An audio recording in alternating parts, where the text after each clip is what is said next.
What is going on, YouTube? We are here to bring you our top 3 players at each position for Draftkings to give you the best lineup you can get this week. I gotta give you my best advice. Can't put out a full lineup anymore. Draftkings is on us as they're looking for everyone. But if you do want our best advice this week, I'd say you go buy our lineups on our website at Savage Squad DFS. It's $15 for the week, and we're currently running a deal on NBA for the season. If you use the coupon NBA95, you'll get the NBA season for $95. It's a hell of a deal. It's 50% off. But let's get started for what you came here for, and that is for our top picks of the day, or our top plays of the day, I should say. And for our first quarterback, it's going to be the boy Cam Newton. There he is, 6,600, going up against the 29th ranked Tampa Bay defense. His last game wasn't anything special, only put up 9 points. Cam hasn't been Cam this year. He's been off and on. His games prior, before he played Chicago, were 23 and 29, which is great. He had 3 TDs and then 1, but he still put up 23 points with that 3-interception day against Philly. Tampa Bay has been god-awful as they're almost dead last in the NFL. They've given up 20, 21, 16, and they've given up a touchdown every single game. They've only given up 1 3 times, and then 3 times they've given up 2 or more.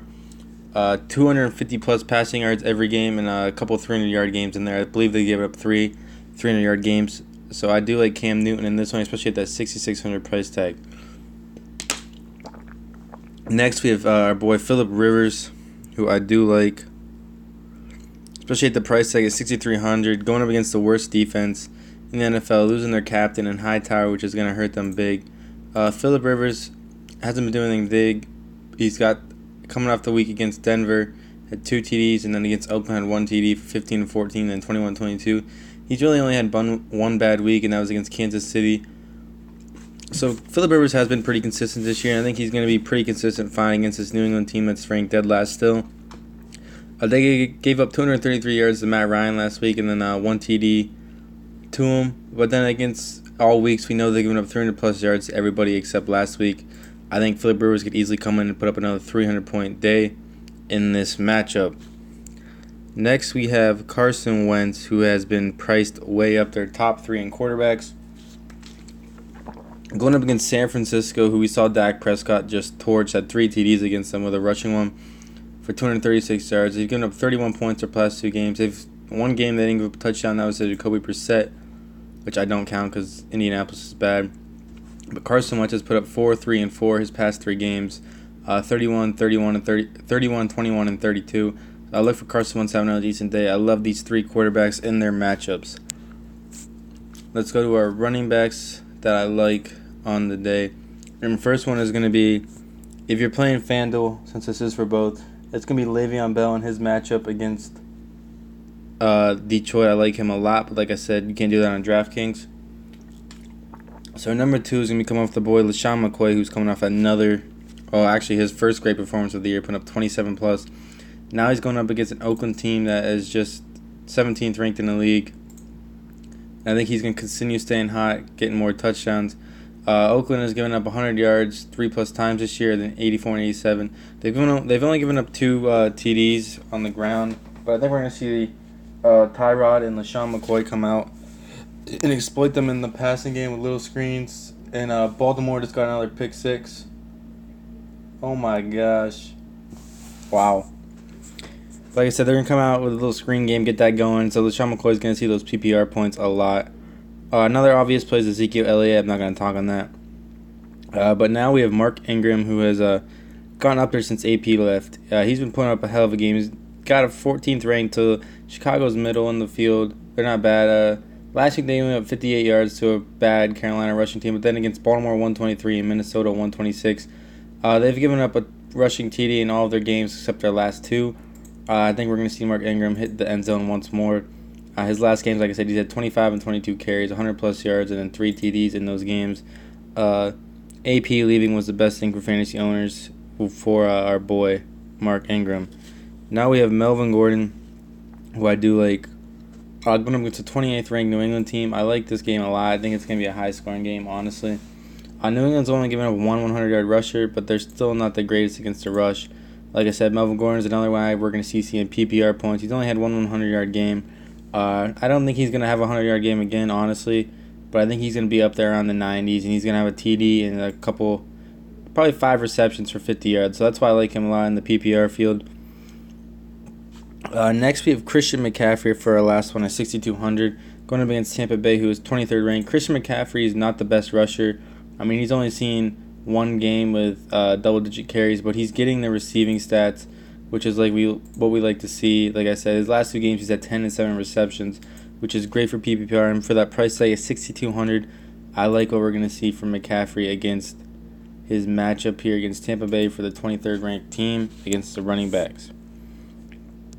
Now for our receivers, Antonio Brown's an obvious play, guys. He's just been killing it freakishly, especially with Martavis Bryant now. I do like that does bump up Juju Smith. I think he's going to have a pretty decent day as he's got his bike back now. But we're going to go with Keenan Allen here, guys. Like I said, I like this game a lot, and Keenan Allen's going up against the 30th ranked team against receivers. Allen's had 3 and 5 receptions. He's only had one really big game, and he's had 2 100-plus yards. But then he's only had 1 TD on the year, guys. So look for him to come in against this New England secondary and expose them, as I could see this being a 50-plus game. Like I said, the past 2 games, they came up with a touchdown each game. Julio came out and is manned up last game. But we're going to see Keenan Allen have a pretty decent game here. I feel this, like I said before, this is going to be a pretty high-scoring game. We have Julio and DeAndre Hopkins and Mike Thomas as well. Another one I do like Demaryius Thomas and Doug Baldwin up there. Jarvis Landry, who's playing tonight, did nothing, so I hope nobody played him. Just a bad play. But I do like Michael Crabtree at this price tag at 6,300, going up against a Buffalo team who's 18th ranked. Crabtree's had a touchdown his past 3 games. Look for him in the red zone a lot. He only had 3 receptions last week, which is nothing special. But that does show that they're going to respect him in the red zone. Now we have Brandon Cooks going on in this game now. Someone from New England's got to catch the ball. Brandon Cooks had a decent day last week. Had that first touchdown in 4 games after that 2 touchdown game against Houston. We could probably see him have his first double-digit receiving game here, as LA is not going to be able to stop that deep ball. Alshon Jeffrey is another one I like, going up against the 24th ranked San Francisco team. He has been shut down pretty much all year. He had a decent game against Kansas City, and then he had a touchdown against LA. Other than that, Alshon Jeffrey has been a bust. But look for Alshon to step up this week against a weak San Francisco team. Now for our tight ends. There's only a couple tight ends I usually screw with a couple weeks. Zach Ertz is always up there. He is just a dog. Severian Jenkins has been killing it. Jordan Reed, with that price tag being bumped down a lot, is a very decent play. But I think Dallas knows him too well, and they're going to stop him. One I do like is Kyle Rudolph. Come on, boy. I didn't pass him, did I? Yes, I did. It's for the Sunday morning game. So if you are on Fanduel, I do like Kyle Rudolph a lot. But another one I do like is Ed Dixon. Great matchup against Tampa Bay, as we know Tampa Bay has been struggling. Ed Dixon has been playing pretty well. Last week he had an off day for Ed. But his other games, he's had 5 for 175, 4 for 36. At that price tag at 3,400, if he has 1 touchdown, it's going to be an easy day to exceed that. Vernon Davis has been playing well as well. Jason Witten against Washington is a great play. I feel they're 31st ranked, so look for Jason Witten as someone I might be plugging in most of my lineups. Now for our defense. Defense I like if all around is the Vikings, obviously, against that Cleveland team. But if you're playing Maine, I'm going with the Bengals. They're going against this 29th ranked team, or 29th ranked, 32nd ranked offense in Indianapolis. Indianapolis has just been bad. They've only had 4 touchdowns on the year. So look for Bengals to have a pretty decent day. I don't think the Bengals are as bad as people say. So we're going to look for Bengals to be probably the most owned defense out here. Everybody, let's have a day. Comment down below and let's eat.